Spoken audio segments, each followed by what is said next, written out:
Mas presta bem atenção, meu irmão, que para tudo isso acontecer, ele teve que obedecer. Mas ele não obedeceu quando saiu? Sim, ele obedeceu. Mas qual foi a ordem que Deus deu? Qual é a ordem que Deus deu para você, meu irmão? Para Abraão ele falou, sai da tua terra. Abraão cumpriu. Do meio da tua parentela, o que ele fez? Ele levou Ló. Deus não disse, sai do meio da tua parentela e leva Ló, teu sobrinho. Ele disse, sai do meio da tua parentela. Mas no versículo 14 do capítulo 13, depois que se separou de Ló, ou seja, depois que realmente Abraão obedeceu a Deus. Entenda, meu irmão, eu aprendi uma coisa na minha vida de crente, de cristão, que para alguns podem falar, esse homem já está em cima do púlpito, essa vida já tem 11 anos. Muita coisa já passou, até o pastor falou, um dia eu vou dar meu testemunho aqui, para a honra e glória do Senhor. Muita coisa já passou, meu irmão, pela minha vida. E eu aprendi que o cristão, até para aprender, o alfabeto é mais simples. Basta apenas 4 letras, meu irmão. Vocês podem repetir comigo? O, B, D, C. 4 letras. Obedecer. O teu pastor te deu uma missão. Amém. Onde está o teu coração, meu irmão? Se o teu pastor te corrige, ou o teu líder te corrige, o que é que você diz? Eu acabei de receber uma correção ali fora. Eu lembrei de uma palavra do pastor. Que o homem estava de terno, né, pastor? Ia pregar. O senhor falou aqui. Estava de terno, ia pregar, todo empolgado. Falou, irmão, vai limpar lá fora a neve. Porque está cheio de neve na cela. E o irmão foi para lá de terno, limpar a neve e obedecer. A pastora acabou de me chamar, irmão, vamos melhorar nisso, antes de eu subir no púlpito. Você sabe quanto tempo que eu não subo num púlpito? Eu subia toda semana, pelo menos umas 2, 3 vezes. Sabe quanto tempo eu não subo? O que eu falei para a senhora, minha pastora? Amém. Aonde está o teu coração, meu irmão? Quando você é questionado, o que é que você diz? Amém? Amém, meu irmão. Que a gente aprenda a obedecer. Não existe como um ministério crescer, um ministério se desenvolver. Não existe como Deus agir na tua vida, na vida da igreja, na vida dos irmãos aí fora. Não existe outra maneira que não comece com a obediência. Que a gente tenha realmente um coração de servo obediente. Amém? Vamos orar, meu irmão? Vamos ficar de pé e orar? Senhor, muito obrigado, Pai, por essa mensagem, essa pequena palavra para os irmãos, que eu sei que veio de Ti, Pai. De Ti para essa igreja, e que a gente tenha realmente esse coração de servo, esse coração obediente, essa vontade de Te servir, Pai. Que não seja a idade ou algo que impeça a gente de fazer algo mais. O Senhor tem sempre algo separado para cada um de nós. Todos nós podemos ajudar com um pouco que seja, Senhor. Aquele que dá um copo com água, Pai, este é um homem abençoado. Aquele que lembra do nosso pastor, no momento em que ele está na bênção, ele fala, pastor, eu estou aqui, pastor, eu quero lhe abençoar também. Sabe, meu irmão, Deus tem muita promessa para a tua vida. Muita promessa. Ele só quer que você creia. Creia que Ele é capaz. Amém? Fique com Deus. Glória a Deus, aplauda o Senhor. Pode sentar. Aplauda o Senhor. Amém. Interessante essa palavra. Uma vez eu fui jantar com um pastor que na época estava estagiando conosco. Tinha acabado de chegar do Brasil. Tinha saído do Brasil pequenininho. O pai dele era inglês, morava no Brasil. E por um episódio ruim que aconteceu no Rio de Janeiro, ele resolveu ir embora do Brasil. E ele cresceu na Inglaterra, mas sempre falou português. E estudou e fez teologia em Cambridge, na Inglaterra, e quando ele estava prestes a se formar, ele começou a ser experimentado no seu caráter, no seu orgulho, na sua vaidade. E aí um dia o pastor dele falou, ele já há 3 anos, nunca tinha pregado. E o pastor falou, hoje você vai pregar. Aí ele chamou os amigos dele, porque a gente é vaidoso, né? A gente, fulano, pastor, eu vou dar uma oportunidade para você e tal. Aí ele, olha, o pastor vai me dar uma oportunidade, vai lá me ver pregar. Porque é desse jeito que o coração humano faz. Aí o pastor falou com ele, ele botou uma roupa, botou um terno, e começou a nevar, ele começou a ficar preocupado. Ele diz, meu Deus, meus convidados não vêm. E os convidados dele foram, e ele com um terno todo bonito. E aí o pastor falou assim, irmão, Deus falou que é para eu pregar, pega essa pá aqui e tira a neve lá da calçada. Ele falou, sim senhor, meu pastor. Pegou a pá de terno e foi tirar a neve da calçada, e não pregou naquela noite. Ele foi experimentado no caráter, ele foi confrontado. Aí um dia, quando ele não aguentava mais, o pastor dele chamou ele para jantar. E quando o pastor chamou ele para jantar, disse, você passou na prova, você passou no teste. Você hoje tem todos os acessos, todos os privilégios que os outros pastores da igreja têm, porque você mostrou ter um coração ensinável. Acesso, privilégio, se conquista. É desse jeito, o protocolo. Jesus tinha uma multidão, tinha os 70 discípulos, tinha os 12 discípulos, e tinha Pedro, Tiago e João. Pedro, Tiago e João tinham acesso a Jesus, que os outros discípulos não tinham, e que os outros 70 não tinham, e que a multidão não tinha. Você está entendendo? A multidão não tinha acesso, tinha que passar pelos 70. Os 70 tinham que passar pelos 12. E esses 12, que eram os 9, tinham que passar pelos 3: Pedro, Tiago e João. Tinha que conquistar. E o único que ficou na cruz não foi Pedro nem Tiago, foi João. É por isso que você não vê na Bíblia um discípulo que fala mais de amor do que João, porque só João viu o mestre sangrar. Só João viu o mestre dizer: perdoa, Pai, porque eles não sabem o que fazem. Só João viu o centurião furar do lado e sair sangue e água. Só João não correu com medo. Só João ouviu de Jesus: ela agora é tua mãe, toma conta dela. Porque Jesus era o filho mais velho e ele tomava conta de Maria. José já tinha morrido.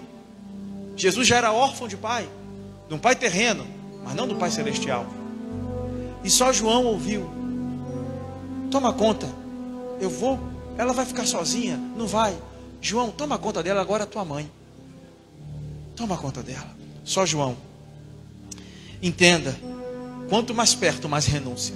Amém? Glória a Deus. Nós vamos ofertar e dizimar nessa manhã. Você que está pela internet ouvindo, tem o Pix fixado dos dízimos das ofertas. Você pode fazer esse Pix. Amém? É o telefone quando for colocar o código. Glória a Deus. Nós temos compromissos, nós temos desafios, mas Deus não tem deixado faltar nada.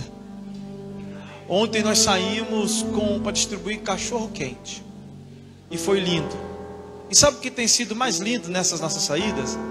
Não é a gente dar apenas o cachorro quente ou evangelizar, não.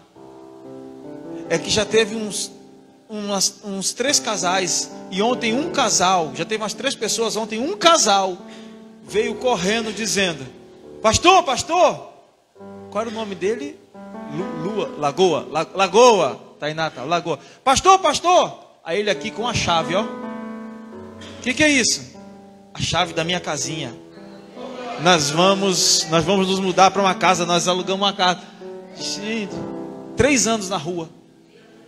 Começaram a ouvir a palavra, ser ministrado. Deus está transformando vidas na rua. E outras pessoas vieram conversar também. Ontem foi o dia assim que Eu fiquei, ontem foi testemunho em cima de testemunho, assim, ó, deles conversando. Eu já não estava nem mais olhando para cachorro quente. Denise, Tainara distribuindo, e eu só bobo, olhando assim, ó. Por quê? Porque Deus transforma. Deus transforma. 3 anos eu estava na rua, eu não sabia. 3 anos. Eu fiquei tão assim com o testemunho que eu não... Oh, aleluia. Deus é bom. Estava arrumadinho, tudo certinho. É assim que Deus faz. Não são moradores de rua. Estão em situação.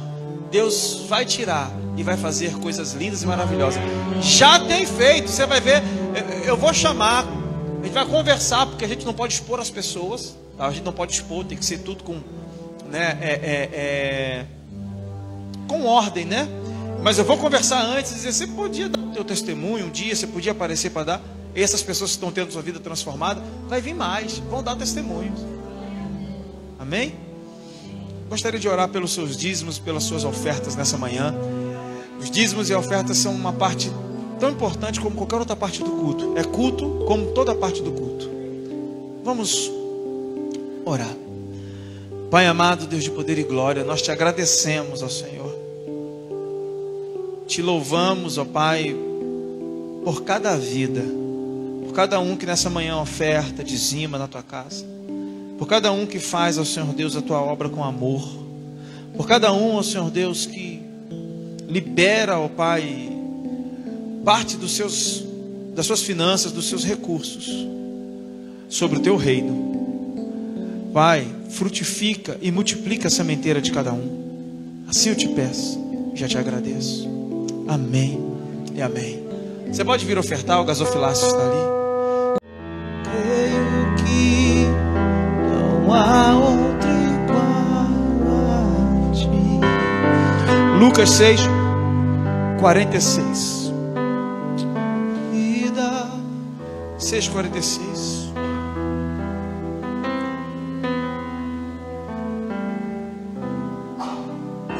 Lucas 6, 46. Amém? Diz assim: e por que me chamais Senhor, Senhor, se não fazeis o que eu digo?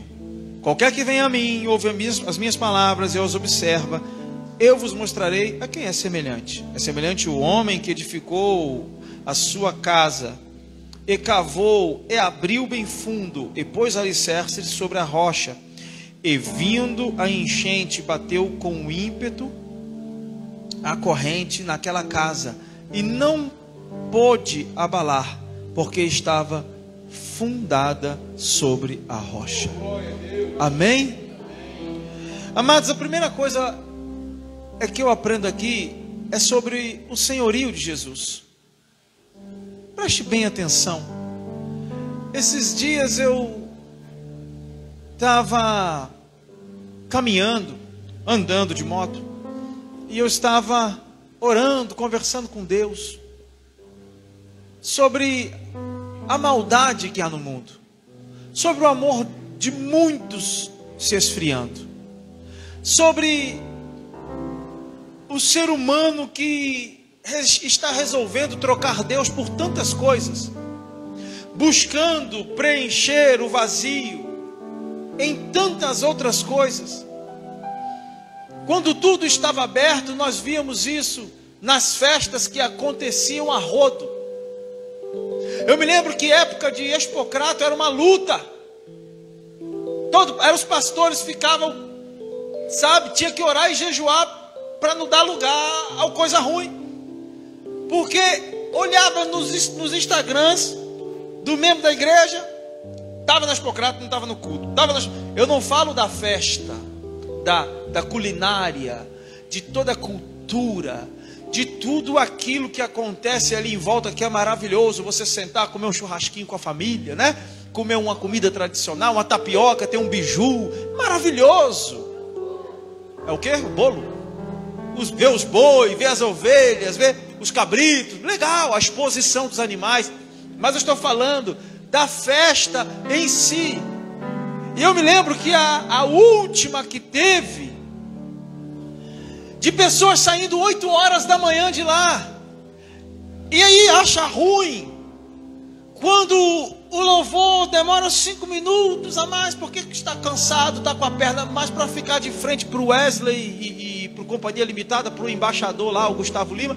O povo está lá. Quanta energia o povo tem para dar ao diabo? Quanta gordura o povo tem para queimar, para dar ao diabo? Queima de gordura é sacrifício. Abel apresentou diante de Deus os primogênitos da sua criação, e queimou gordura em sacrifício suave ao Senhor. Queima de gordura naquilo que não é Deus é idolatria. Pastor, não posso malhar? Aí é saúde, é diferente. Aí é diferente. Malhe.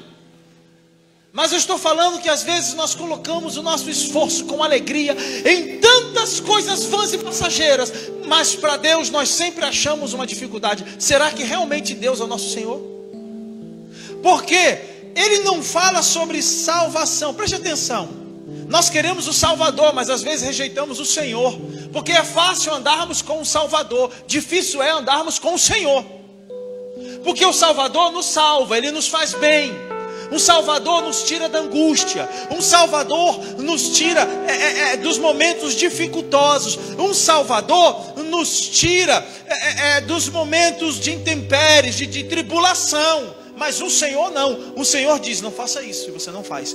Faça aquilo, e você tem que fazer. Então todo mundo quer um Salvador. Porém, poucos querem um Senhor.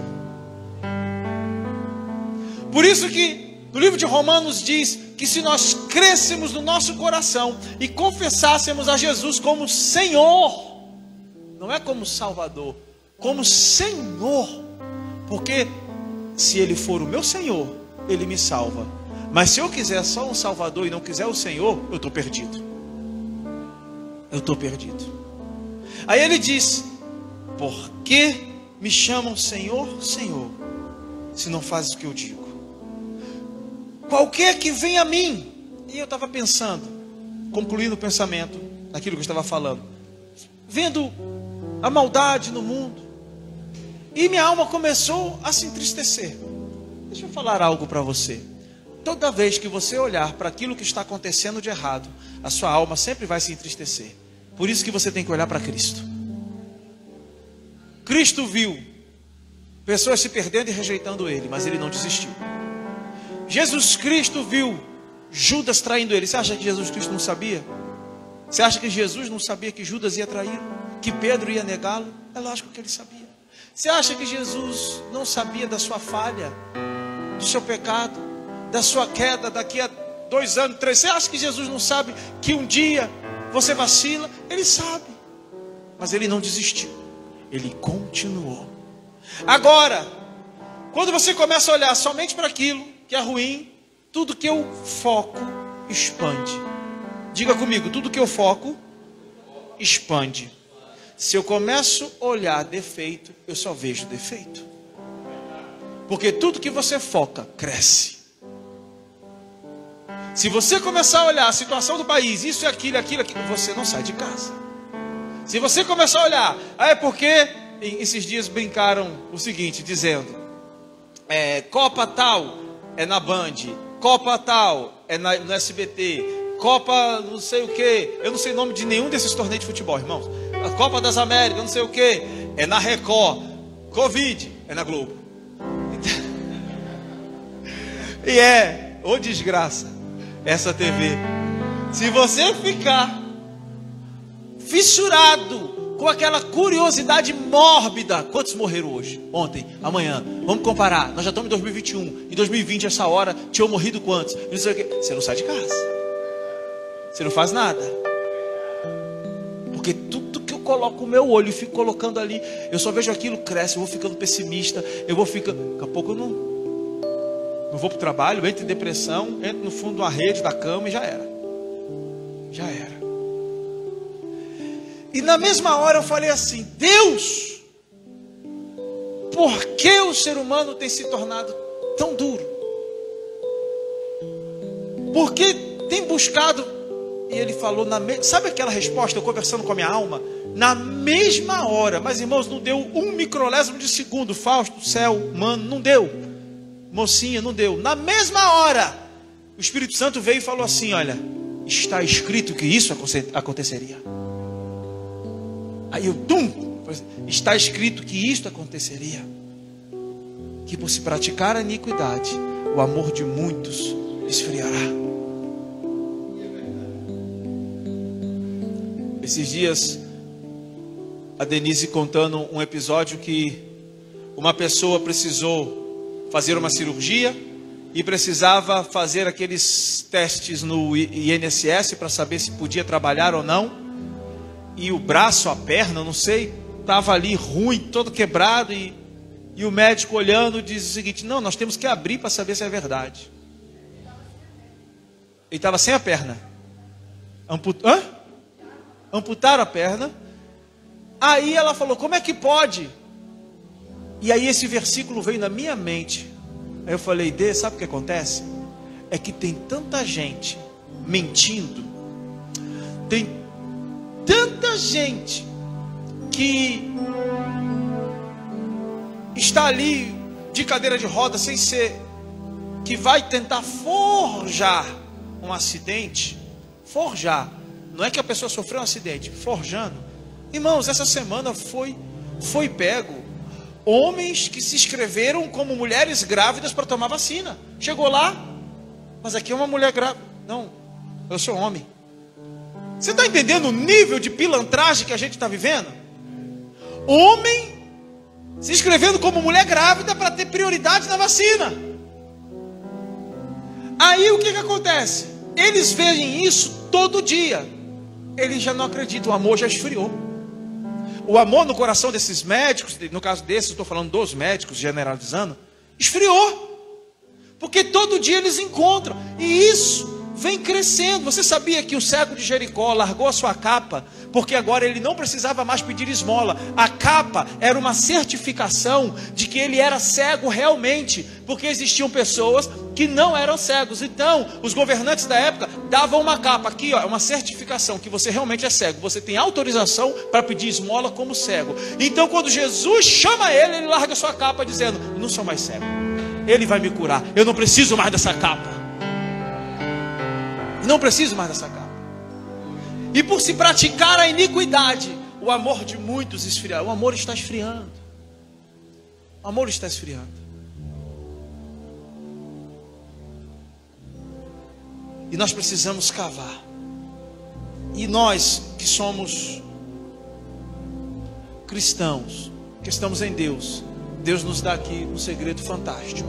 A primeira coisa: qualquer um que vem a mim e ouve as minhas palavras. Primeiro, você não consegue ouvir se você não for até Ele.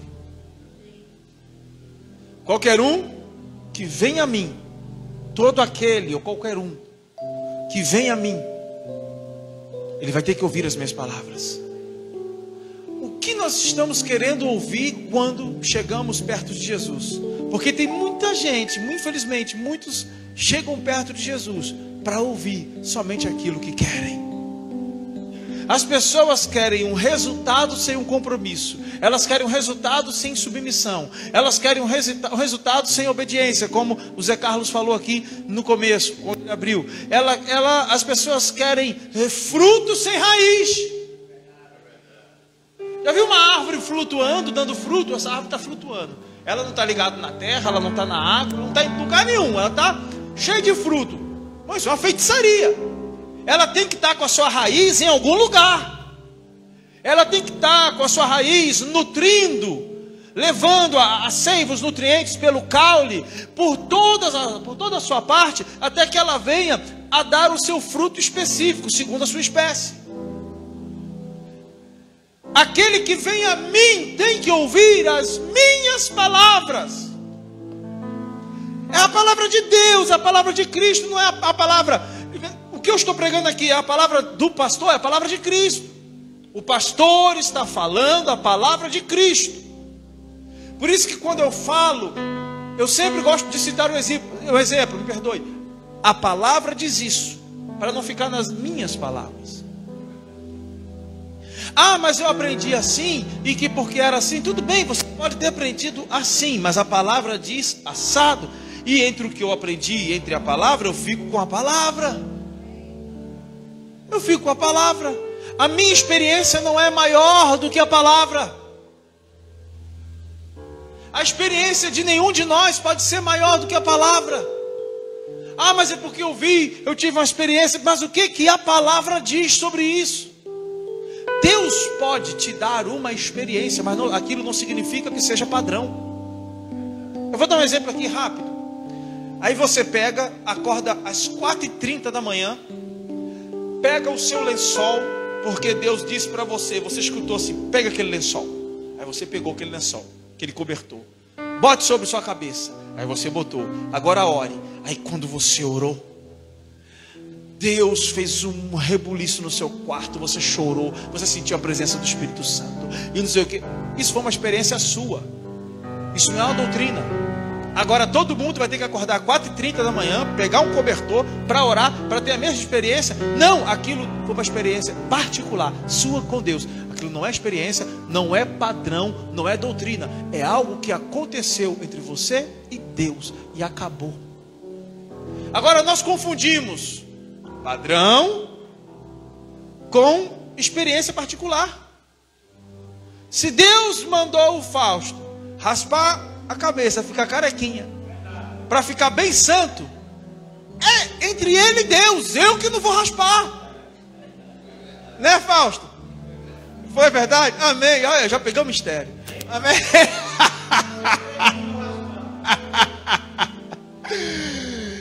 É ele, Deus. Isso não vai virar um padrão. Se Deus mandou fulano não cortar o cabelo, tinha uma irmã nossa, a irmã Dozina, o cabelo dela era grande. E ela disse, irmã, eu não corto porque Deus falou comigo, mas Deus mandou cortar o seu corte. Isso foi entre ela e Deus. Amém? Então isso é por isso que às vezes a gente se confunde, porque ouve muitas vozes. A voz da experiência pessoal de fulano, a voz da experiência pessoal do ciclano, são vozes de experiências pessoais. Nós temos que ouvir a voz da palavra. É a palavra. Entre alguém me dizer, assim diz o Senhor, e eu confrontar com a palavra, e assim está escrito, eu fico com o que assim está escrito. Porque pessoas mudam, pessoas falham, pessoas vêm, pessoas morrem, pessoas nascem, mas a palavra permanece fiel. A palavra de Deus é mais fiel e é mais atual do que o jornal que vai sair amanhã.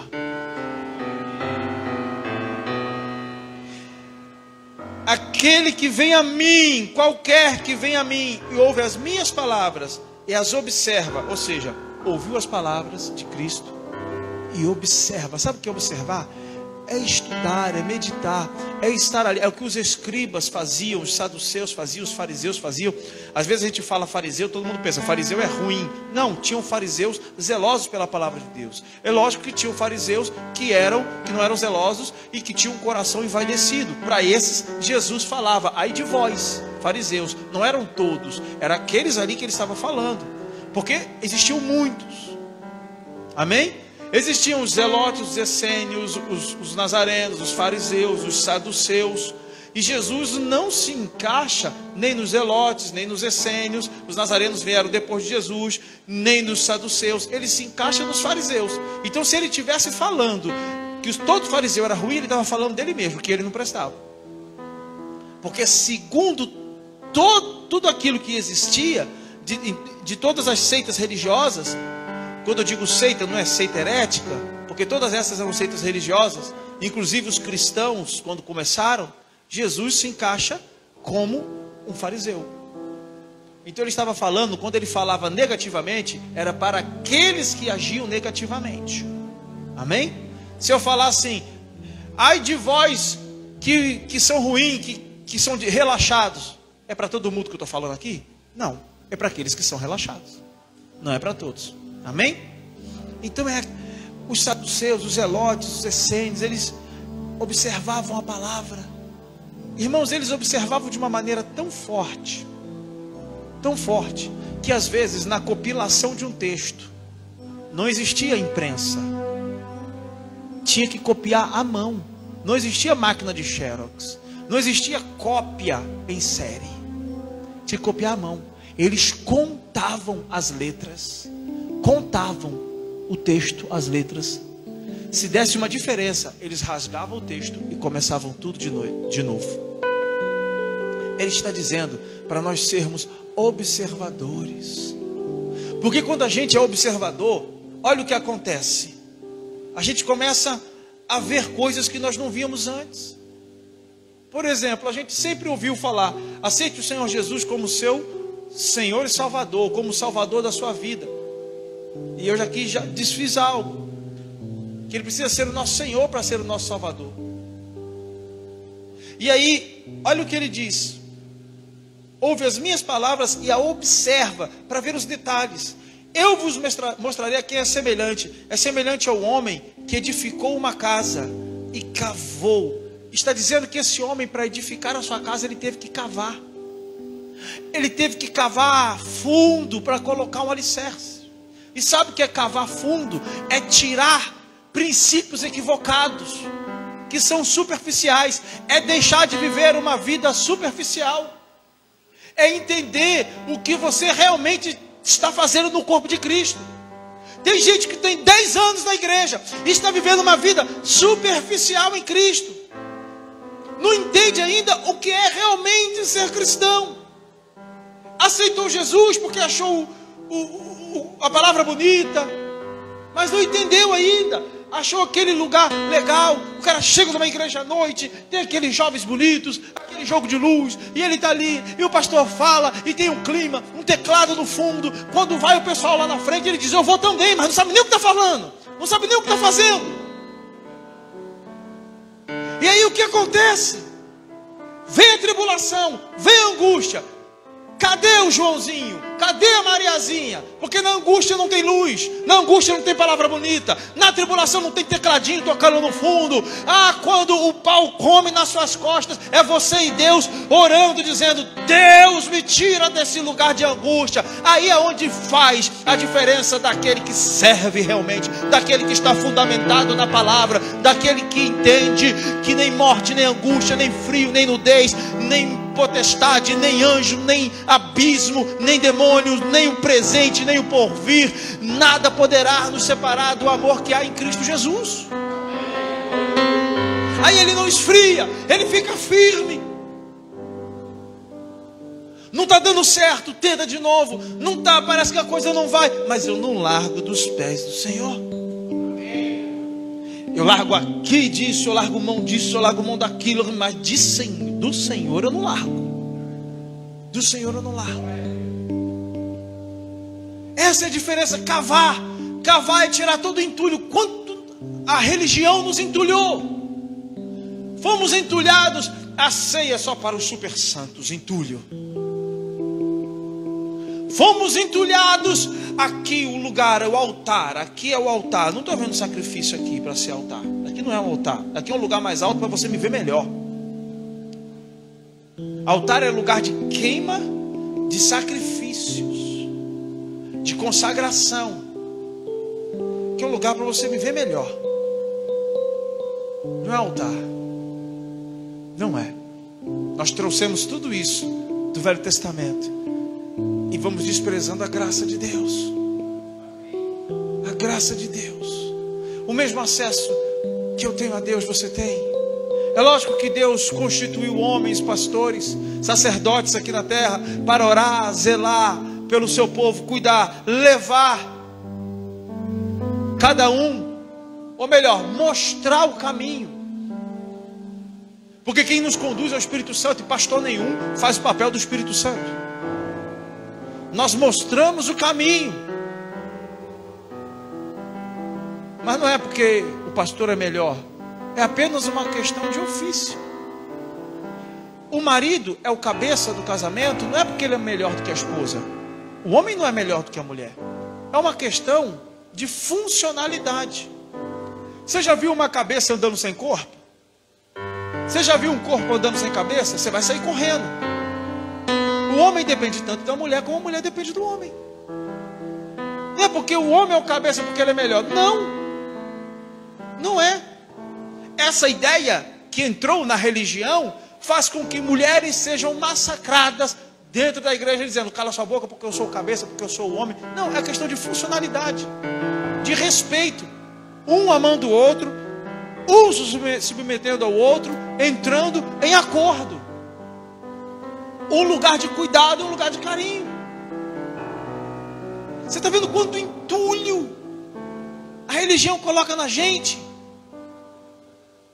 Por isso que é preciso cavar. É preciso cavar. E eu peço aqui que você observe a palavra de Deus essa semana e comece a cavar todos os entulhos que durante os anos foram colocados de maneira equivocada em você, que nós recebemos. Vira e mexe, tem um entulho. Opa, isso aqui tem cara de Deus, parece Deus, é até bonito, poético, mas não é Deus. Não é Deus.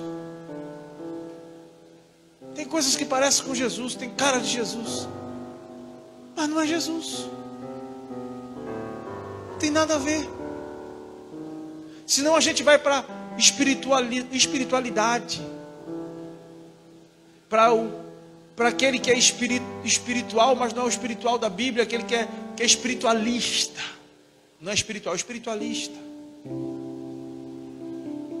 É tão espiritualizado ele.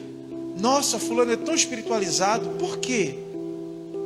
Não, porque ele fala umas coisas bonitas. Carlos Drummond de Andrade também falava. Chico Xavier também falava. E aí? Isso significa ser espiritual? Ele fala os negócios. Ele é tão caridoso.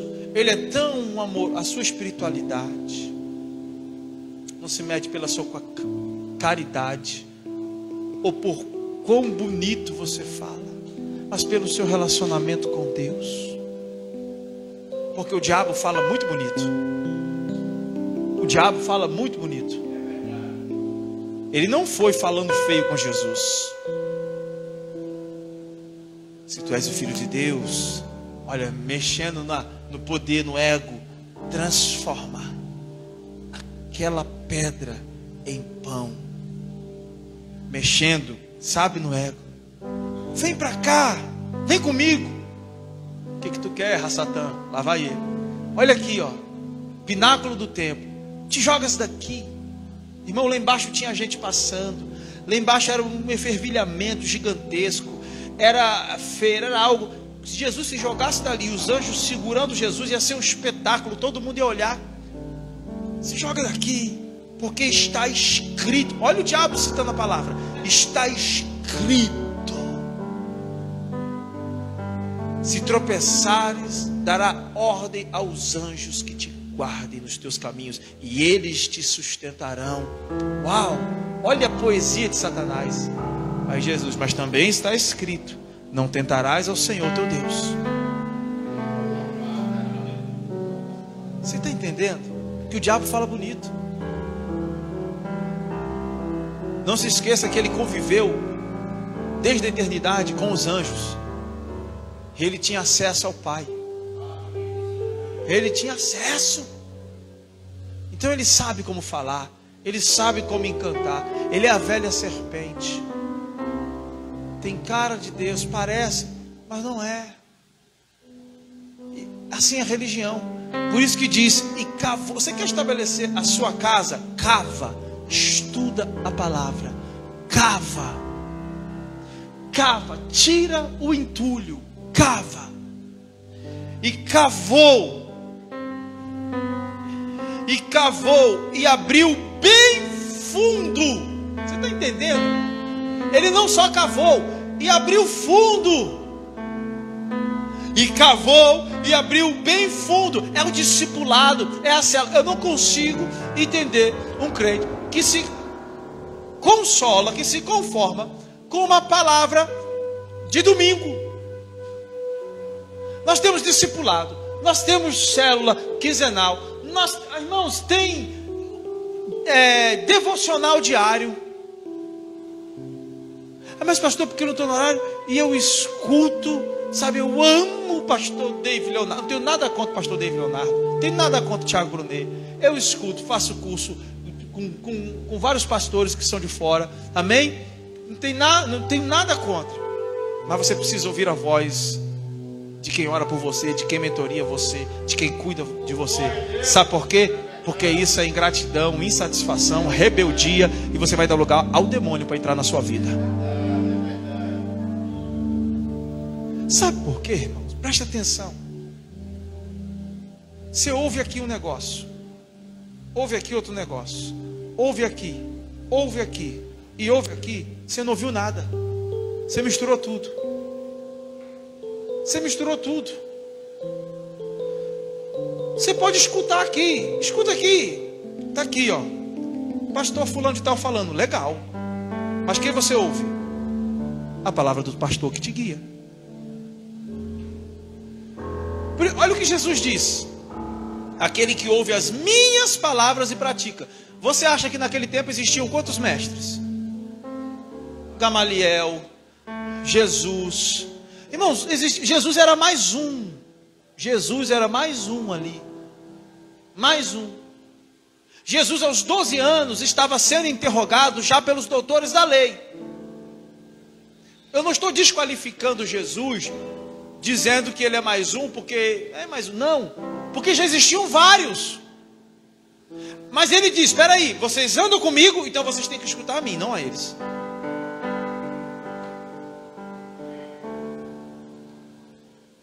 Gamaliel disse: deixa, eles estão falando de Jesus. Se ele for o Filho de Deus, vai prevalecer, porque já veio antes dele outro. E ó, fez uma muvuca e não deu em nada. Então deixa ele, não vamos matar ele não, deixa ele.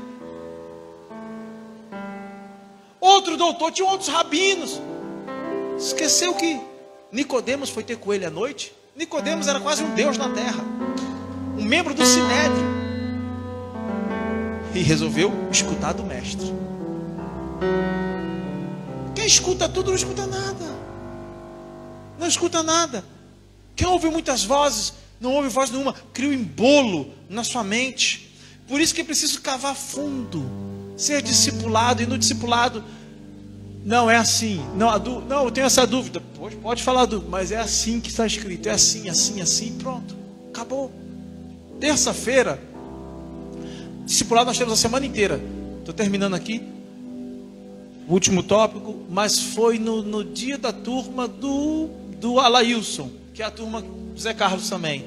Foi segunda-feira, porque são 6 turmas, aí eu acabo me confundindo. Segunda-feira foi fenomenal o discipulado. Nós não conseguimos nem dar a aula toda direito, porque foi testemunho em cima de testemunho. Porque ouve e coloca em prática. Ouve e aí tem resultado. Agora nós queremos o quê? Vir com o problema, corre para o pastor. Pastor, estou com problema, não sei o que. Mas não faz o discipulado, não vai à célula. Só apresenta o quê? O problema para resolver. Os nossos problemas não são problemas, é falta de sabedoria.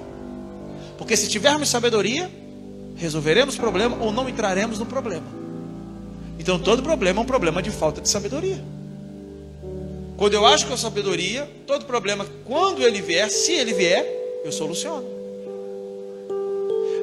Nós, antes de terminar aqui, nós não podemos ser reativos. Brasileiro, a gente como brasileiro tem uma cultura de ser reativo. E a gente joga essa reatividade para Deus. O que é ser reativo e jogar reatividade para Deus? Os problemas vão acontecendo, a gente vai correndo atrás para resolver. Aí você conversa com o fulano. Não, eu estou na correria, resolvendo um problema aqui. Eu estou na correria, resolvendo um negócio aqui. Ei, por que você não deixou um caminho, 2 caminhos, 3 caminhos? Plano A, plano B, plano C? Porque o diligente governa. Aquele que sai primeiro, aquele que se antecipa, ele não se estressa, ele governa. Agora, o retardatário, a Bíblia diz, será tributário de todos. Todo aquele que se antecipa, isso é Provérbios, todo que se antecipa, ele governa. Aconteceu um problema, ele Eu já sabia que poderia acontecer. Então, eu já tenho aqui um sobressalente. Quem anda com o carro sem o step, quando fura o pneu, passa aperto. Agora, quem tem o step, preveniu. Está ali. Aí a gente vai jogando a nossa reatividade para Deus. Deus, estou com problema. E Deus tem que sair correndo atrás. Deus, estou com problema. E Deus, parece um menino de recado, Deus, correndo para resolver problema de todo mundo, para um lado e para o outro. Não. Deus nos deu uma mente. Deus te deu sabedoria. Se não tem, peça a Ele, que Ele dá de bom grado, a palavra do Senhor diz, e não lança em rosto. E por último, cavou fundo, abriu, presta atenção, e cavou e abriu bem fundo, e pôs os alicerces sobre a rocha. E vindo a enchente, bateu com ímpeto a corrente naquela casa, e não pôde se abalar, porque estava fundamentada sobre a rocha. Ele pôs o alicerce sobre a rocha. Ei, o alicerce, presta atenção, não é você quem faz, já está pronto, já está pronto, é só pôr em Cristo para começar a construir, já está pronto o alicerce, e é o alicerce que vai dizer o quão grande pode ser o seu apartamento. Está ali o alicerce, só coloca ele sobre a rocha já está posta, é Cristo. A rocha é Cristo. O alicerce é a sua vida em Cristo. A sua vida está alicerçada aonde? Em Cristo, nas circunstâncias, no medo, na economia, no novo presidente ou não que virá, ou que não vai vir. Aonde? No marido, na esposa. Aonde? Na notícia que o médico deu, irmãos. Eu vi um testemunho esses dias. O médico disse: tem 2 meses de vida para um senhor dos Estados Unidos. Ele disse: eu tenho 2 meses de vida. Nesses 2 meses eu quero cear. Traga-me pão e vinho, e o do melhor vinho que tiver. Ele ainda disse: o vinho, eu quero vinho, não quero suco de uva não, do melhor vinho que tiver. E chamou um pastor. E durante 2 meses ele ceou. E durante 3 meses ele ceou. E durante 1 ano ele ceou. Sabe quantos anos ele viveu a mais? 10 anos. Depois morreu. Os médicos disseram: não tem cura. Ele tem no máximo 2 meses de vida. Viveu 10 anos. Deu testemunho. Pregou a palavra. A última palavra não vem do médico. A última palavra vem da rocha. Vem da palavra de Deus, que é Cristo. Que é Cristo. Ele diz: aquele que come do meu corpo, que come da minha carne e bebe do meu sangue, esse tem parte comigo. Jesus Cristo é vida, por isso que você não pode deixar de cear. Jesus é vida. Nunca perca uma ceia. Nunca. Nunca. Chega atrasado, sei lá, e vem desmantelado, mas vem a ceia. Hã? Não, se não puder chegar no horário, que não é para chegar atrasado. Vocês viram que nós começamos o culto 10 horas. Mas não perde, porque ceia é vida. E diz que todo aquele que age assim, esse pode vir a enchente. Olha o que ele diz: veio a enchente, veio o vento forte, veio a tribulação, escangalhou tudo que teve lá fora, mas a casa dele não, ficou de pé. Por quê? Porque estava feita, estabelecida sobre a rocha. Mas você entendeu o processo? Tem que ir até ele, observar o que ele fala, observar minuciosamente, cavar fundo, tirar os entulhos. Vou cavar, vou tirar tudo que não precisa, abrir fundo, colocar o alicerce sobre a rocha, e aí sim construir o edifício. Aí a casa não abala, não abala. Fulano está passando por uma dificuldade, você vê, mas nossa, parece, ele não tem noção da realidade. Não, não é noção da realidade, é que a casa dele foi construída sobre a rocha. Tem nada a ver com realidade. A realidade que você vive não é a verdade de Deus. Se coloque de pé. Se coloque de pé nessa. Tem nada a ver com realidade ou com verdade.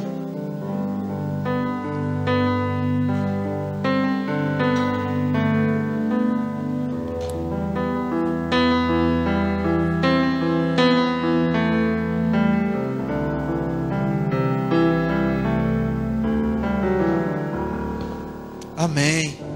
Zé Carlos estava falando que no começo do culto, quando ele abriu o culto lendo a palavra, ele ia falar sobre Lucas 6,46. E Deus mudou aqui na igreja.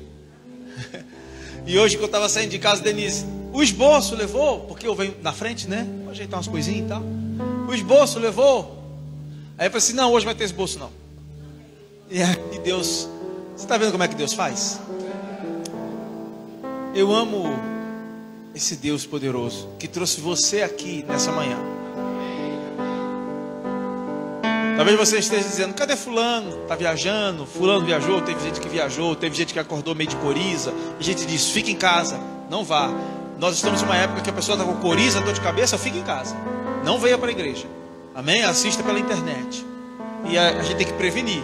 O que eu estou falando, quem se antecipa, governa. Ontem a igreja foi toda sanitizada, teve... Uma empresa veio a Prime do Lucas, sanitizou tudo. Em qualquer lugar, se porventura bater o vírus, em 60 segundos ele morre. E permanece 14 dias assim. Então, a igreja foi toda sanitizada. Toda sanitizada mesmo. Que é diferente de higienizar, limpar, é sanitizar mesmo. Amém? Para dar mais segurança. Então as cadeiras estão sanitizadas, tudo. E aproveitou e sanitizou toda a área lá fora também. Voltando aqui, a sua verdade não tem a ver com a realidade de Deus. Deus tem uma realidade que vai além dessa verdade. Por isso, quando você ver alguém que as coisas não estão acontecendo de uma maneira tão tranquila, tão legal, ela está passando por alguma dificuldade, por alguma tribulação, saiba o seguinte, e ela está calma, ela está alegre, aquela pessoa tem a casa construída sobre a rocha. Ela tem a casa. Ah, mas está acontecendo algo.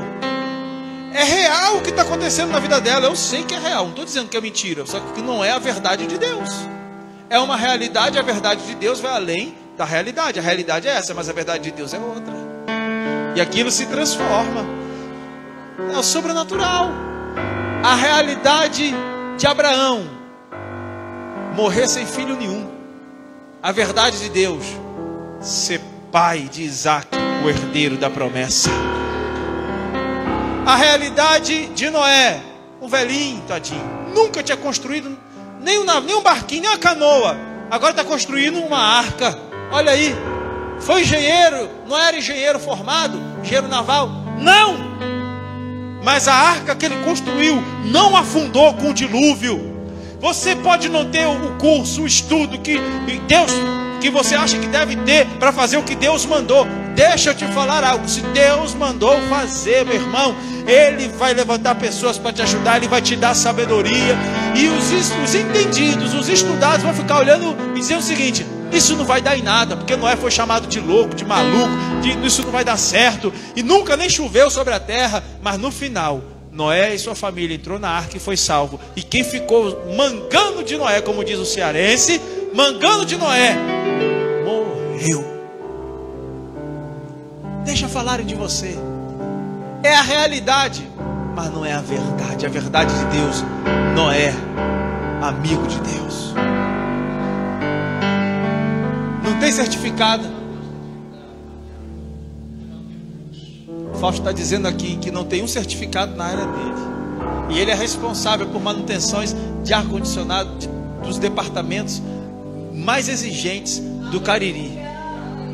Ministério Público, Polícia Federal, Polícia Civil, é tudo ele que faz. Polícia Rodoviária Federal, tudo. As universidades, tudo é contrato dele. Deus, quando quer levantar, levanta. Não estou falando que você não deve estudar. Eu estou falando que quando Deus levanta, Ele levanta o que Ele quer.